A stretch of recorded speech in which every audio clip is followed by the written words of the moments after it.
दुनिया भर की निगाह इस ओर टिकी है कि कैसे बदला हुआ तालिबान अफगानिस्तान में शासन चलाता है। तालिबान ने अपने पिछले शासनकाल के दौरान क्रूर तरीके से शासन चलाया था। उस दौरान छोटी से छोटी गलतियों पर मौत की सजा सुना दी जाती थी। महिलाओं को किसी भी तरह के अधिकार नहीं दिए गए थे।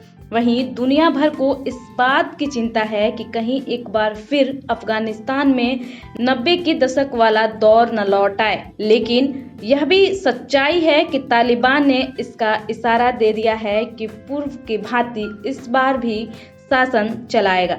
दरअसल तालिबान के संस्थापकों में से एक कद्दावर नेता ने कहा है कि फांसी और कठोर सजा दिए जाने की नियम फिर से वापस होगी।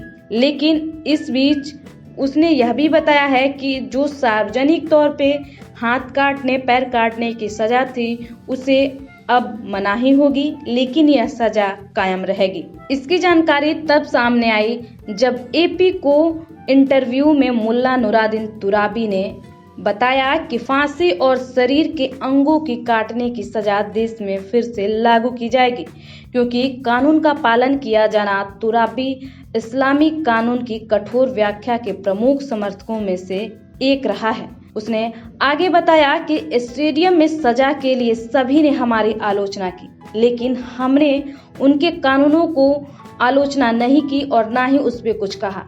हमें कोई नहीं बताए कि हमारे कानून क्या होना चाहिए। हम इस्लाम का पालन करेंगे और हम कुरान के आधार पर अपना कानून बनाएंगे। यह बात तुराबी ने कहा।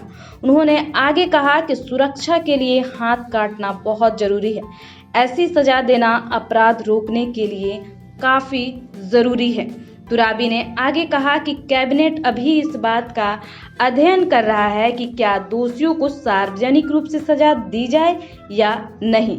इस मुद्दे पर एक नीति तैयार किया जा रहा है। अब देखना दिलचस्प है कि तालिबान की ओर से क्या कुछ फैसले कैबिनेट की ओर से आते हैं। फिलहाल आपको बता दें कि तालिबान द्वारा अफगानिस्तान पर पूर्ण रूप से कब्जे के बाद हजारों की संख्या में अफगान नागरिक देश छोड़कर चले गए। हालांकि तालिबान के कठोर शासन के बीच कई एक नागरिक अभी भी देश में फंसे रह गए हैं। ऐसे में यह देखना होगा कि तालिबान के शासन काल में उनका भाग्य कैसे बदलता है। वहीं तालिबान ने संयुक्त राष्ट्र में प्रतिनिधित्व और शासन को वैध बनाने की भी मांग की है।